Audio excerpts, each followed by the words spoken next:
This. Now, if you're planning a holiday, some countries expect you to quarantine for 14 days before enjoying yourself. Borders have been closed for 6 months now for leisure travel. But even with the easing of restrictions, there are rules that South African tourists need to be aware of. eNCA's HEIDI GIOKOS breaks down what you need to know if you are planning a trip.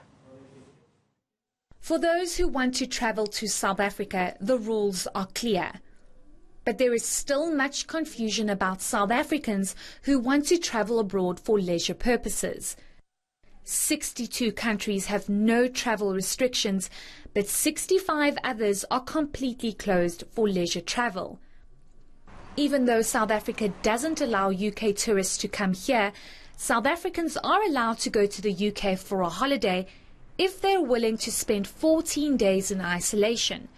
Took a slightly different approach to South Africa from the beginning of this crisis. We decided to keep our borders open and to mitigate the risks arising from international travel to people's health through our travel advice and our quarantine policy. Other countries that require quarantine include Mauritius and New Zealand, and the United States is off the table. But you might want to go to Zanzibar or Brazil. For those two countries, you don't need to quarantine or provide a COVID-19 negative test. The Tourism Council says all governments must work together to ensure overseas travel is made easier for South Africans. That's because the global tourism sector needs a boost.